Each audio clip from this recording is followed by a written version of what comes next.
El 29 de abril de 1945, la plazuela Loreto de Milán era un hervidero de gente. Todos esperaban que sucediera algo extraordinario, y el gran acontecimiento, un acontecimiento macabro, se produjo cuando un camión de mudanzas, conducido por partisanos, apareció junto a la gasolinera y arrojó varios cadáveres al suelo. Entre ellos estaban los cuerpos de Benito Mussolini y de su amante Clara Petacci.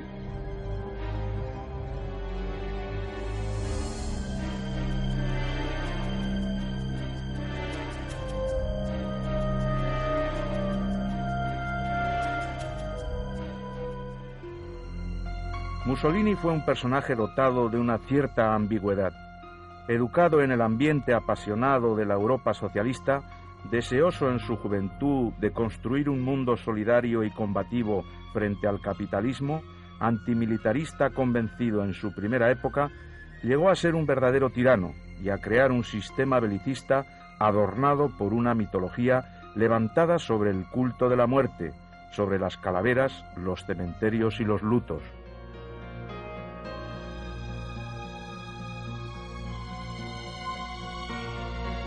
Mussolini, que comenzó trabajando como periodista, se despegó pronto del socialismo, acuñó su filosofía imperialista y fundó los llamados Fascio di Combattimento. En 1921, al frente de 25.000 voluntarios, protagonizó la famosa Marcha sobre Roma y el rey Víctor Manuel III le encargó la formación de gobierno. Mussolini ha tenido un paso de agitador, efectivamente. Ha sido socialista en un primer momento. Socialista un tanto sui generis, desde luego. Es un emborrachado de poder. Es un ambicioso. Es teatral. Sabe jugar con el cuerpo. Es orador, a la manera en que se entendía la oratoria en los años 20. Sabe inflamar a las masas.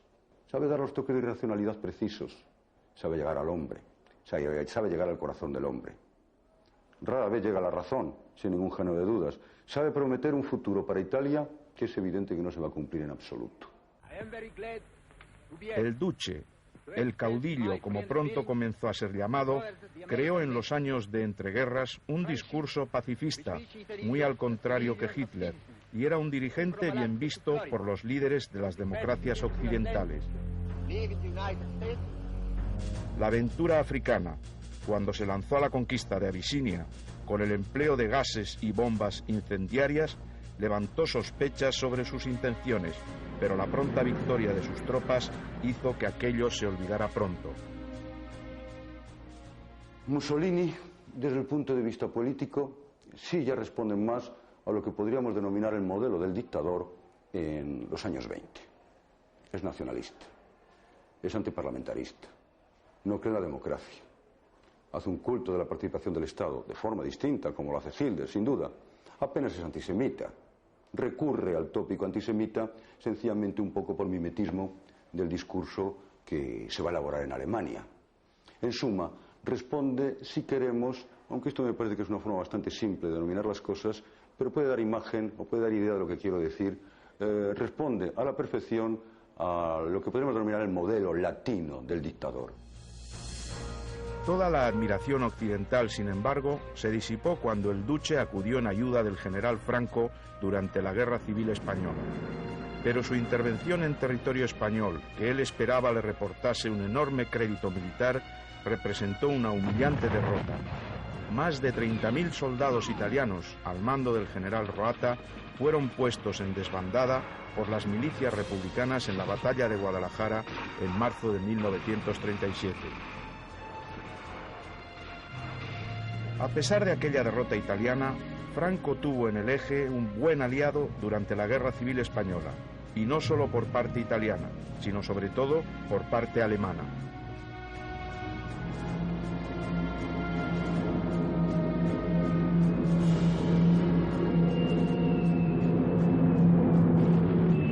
El bombardeo de Guernica, considerado por algunos historiadores como el primer acto de la Segunda Guerra Mundial, fue la acción de guerra más destructiva protagonizada por la Legión Cóndor alemana.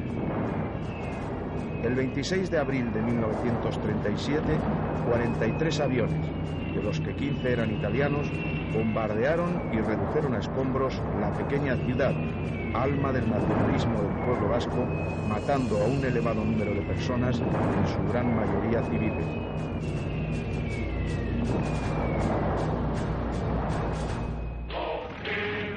La Legión Cóndor, enviada por Hitler para ayudar a Franco en marzo de 1937, la componían 5.000 hombres y unos 100 aviones, entre bombarderos, cazas y aparatos de reconocimiento. La deuda española, mejor dicho, de la España de Franco, con las potencias fascistas fue una deuda muy importante, pero que fue solucionada desde el punto de vista económico de manera muy diferente en el caso de Italia y el de Alemania. Italia fue muy generosa porque era muy megalómana, es decir, Mussolini quería tener como una especie de satélite político en la España de entonces. En el caso de Alemania fue totalmente diferente, porque Alemania desde un principio pensó en que la deuda le fuera pagada a contado rabioso, como decían los negociadores españoles. Junto con la deuda económica acumulada, Franco hubo de devolver a Hitler muchos favores en los días de la Guerra Mundial. No obstante, conforme la guerra avanzaba, prestó también importantes favores a los aliados, en una política ambigua y a doble banda, sobre todo desde que cesó a Serrano Suñer como ministro de Exteriores en 1942.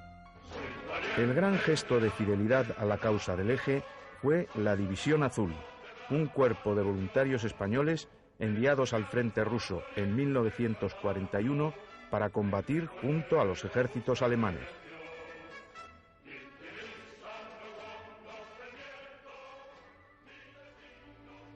Arturo Espinosa Poveda, que hoy tiene 74 años de edad, era un joven falangista de Valdepeñas cuando Serrano Suñer, a la voz de Rusia es culpable, abrió el banderín de enganche para la División Azul. Se alistó entre los primeros. En años posteriores a la guerra, desempeñó altos cargos políticos y sindicales en el régimen de Franco, desde procurador en Cortes a secretario general de sindicatos y consejero del Reino. Hoy vive jubilado en un barrio residencial de Madrid.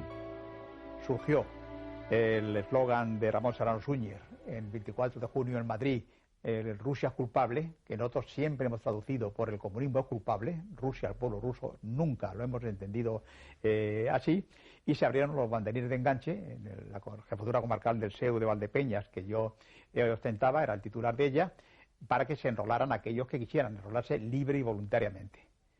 En total fueron casi un centenar de jóvenes valdepeñeros los que se alistaron para luchar contra el comunismo soviético. A nosotros nos han marcado definitivamente en nuestras vidas el recuerdo de nuestros caídos. Dejar en aquellas tierras 5.000 jóvenes en números redondos, enterrados en los sitios más diversos, en los cementerios más amplios, los que estaban ubicados cerca de los hospitales, en Grigorovo, en Mestelevo, en Sluz, en Paulot, Sluz es Paulot en ruso, pues viene a nuestro recuerdo permanente.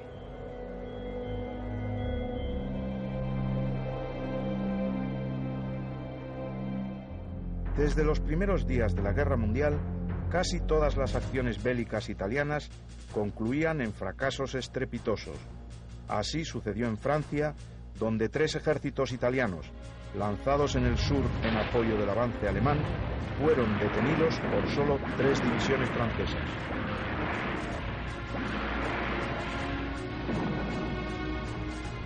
Más tarde, Mussolini decidió atacar por sorpresa el sur de Europa, sin comunicárselo siquiera a sus aliados alemanes. En diciembre de 1940 envió un ultimátum con 3 horas de plazo al gobierno griego y enseguida dio la orden de avanzar. Pero solo 10 kilómetros más adelante, los griegos detuvieron al ejército italiano y 3 días después, cogiéndolo por sorpresa, lo derrotaban, causándole más de 20.000 bajas y haciendo 5.000 prisioneros. Mussolini, necesitado de victorias, había decidido al mismo tiempo atacar África, y lanzó sus tropas a cruzar las fronteras de Libia con Egipto, con el objetivo de conquistar en poco tiempo la capital, El Cairo. Sin embargo, tras un avance de 100 kilómetros, los ejércitos italianos volvieron a detenerse ante un enemigo invisible con el pretexto de que necesitaban refuerzos.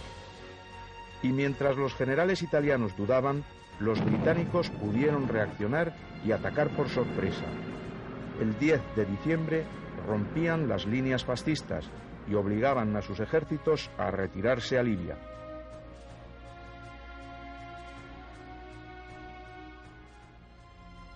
Los desastres en sus frentes mediterráneos convencieron a Mussolini de la necesidad de implicar a España en la guerra. El 12 de febrero de 1941, Franco y el Duce se encontraron en Bordighera. En la entrevista intentó convencer a Franco para que declarase la guerra a los aliados y tomase Gibraltar.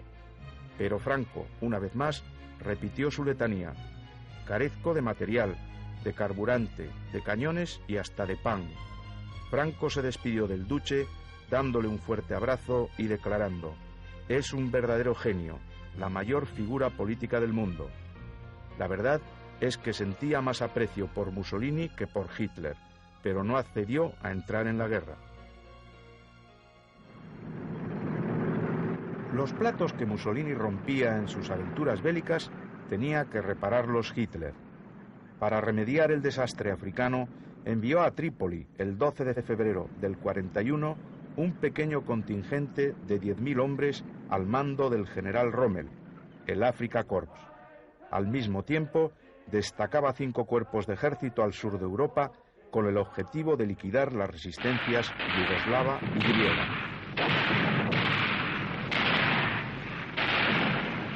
Entre abril y mayo, los éxitos alemanes se sucedieron de manera fulgurante. Rommel atacaba sin mirar hacia atrás, conquistando Bengasi, Tobruk y alcanzando la frontera egipcia.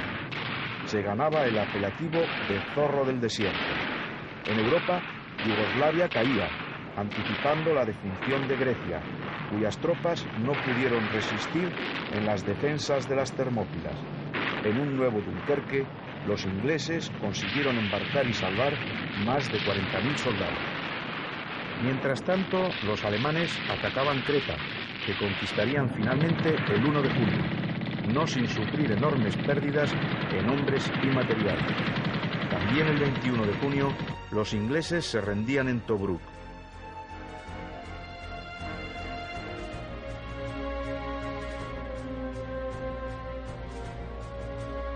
Rommel recibía su bastón de mariscal y avanzaba hacia el Alamein. Los aliados, por su parte, lanzaron la operación Torch, Antorcha, desembarcando grandes cantidades de tropas en Casablanca, Orán y Argel. El control inglés de Gibraltar y de Malta acabó por asfixiar las vías de suministro de Rommel.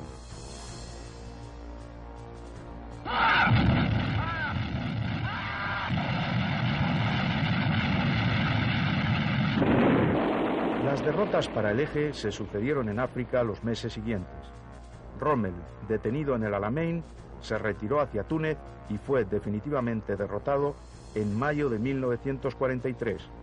Llegaba la hora del gran ataque aliado sobre el sur de Europa. Carlos Sentís cuenta hoy 83 años de edad. Fue uno de los pocos periodistas españoles que escribieron desde los campos de batalla sobre la Segunda Guerra Mundial. Desde territorios africanos comenzó a trabajar enseguida como corresponsal de guerra del periódico ABC de Madrid. Salvo Augusto Asía, no había ningún corresponsal español en el lado aliado que yo recuerde. Y en el año 43, a principios, un representante oficioso de Gaulle que llegó a Madrid, era diplomático, pero no tenía franquicia ni nada. Me dijo: si usted tiene un periódico o dos importantes, yo haré que le inviten a ir al cuartel general de Gaulle a Brazzaville, al Congo.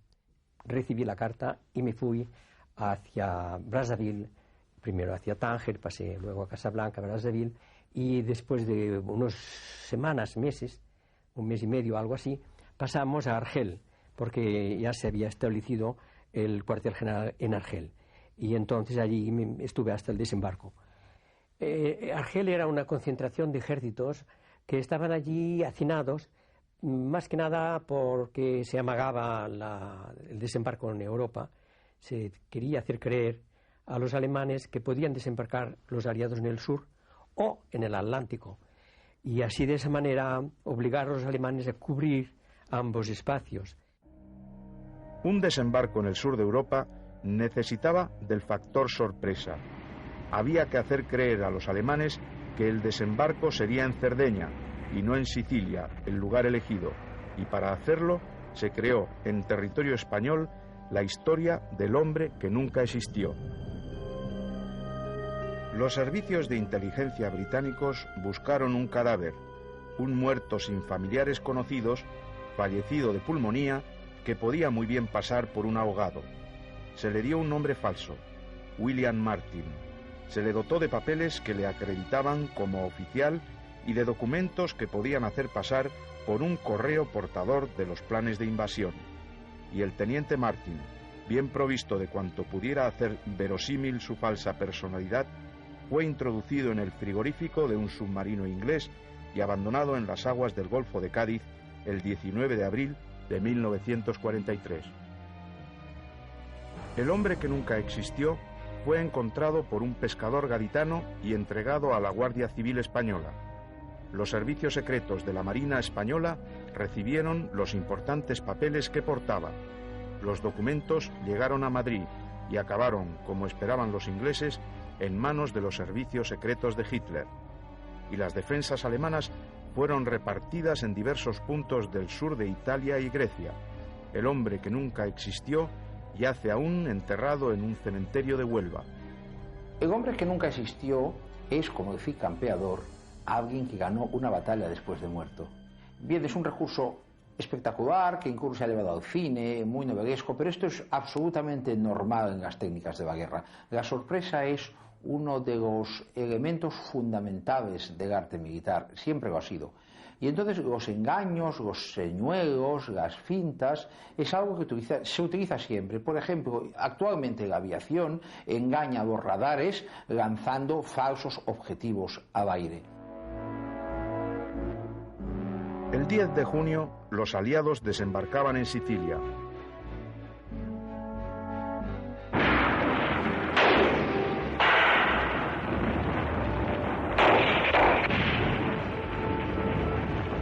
Desde Sicilia, todos los caminos conducían ya a Roma.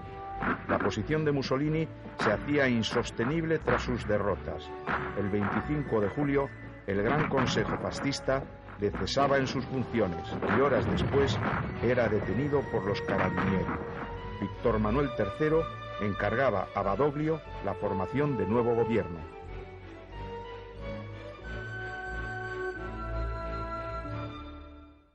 El día 25 de julio del año 43, cuando el Consejo Fascista cesa, porque le cesó a Mussolini, pues naturalmente se organizó un gran revuelo. Y al día siguiente, yo fui con un hermano mío a recorrer las calles de Zagreb y teníamos gran interés, gran curiosidad por saber qué es lo que había pasado en el cuartel general del Fascio italiano. Y sorprendentemente nos encontramos que en el jardín que rodeaba el edificio, pues prácticamente estaba sembrado de camisas negras. Este es un dato curioso y divertido un poco de la mentalidad de los italianos con respecto al partido fascista. Durante los días siguientes, Mussolini fue trasladado de cárcel en cárcel hasta que se le internó en el refugio del Gran Sasso en Los Abruzos. Allí, en un audaz golpe de mano, los paracaidistas alemanes le liberaron el 12 de septiembre de 1943. Italia capitulaba el 9 de septiembre y las condiciones de su rendición se pactaron en Lisboa y Madrid. La Italia de Badoglio, ocupada por los ejércitos alemanes, entraba otra vez en guerra, pero esta vez del lado de los aliados, sus antiguos enemigos.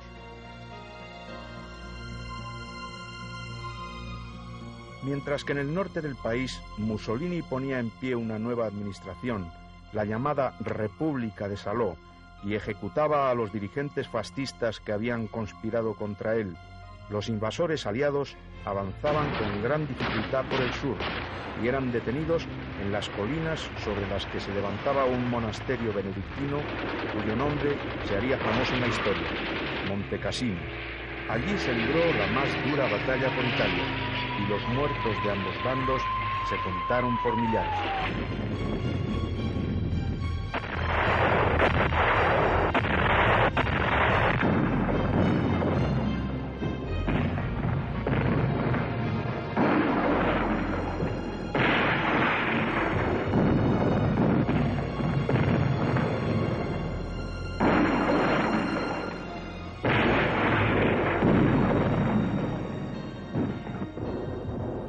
En abril de 1945, los aliados estaban en Génova y a punto de tomar Milán.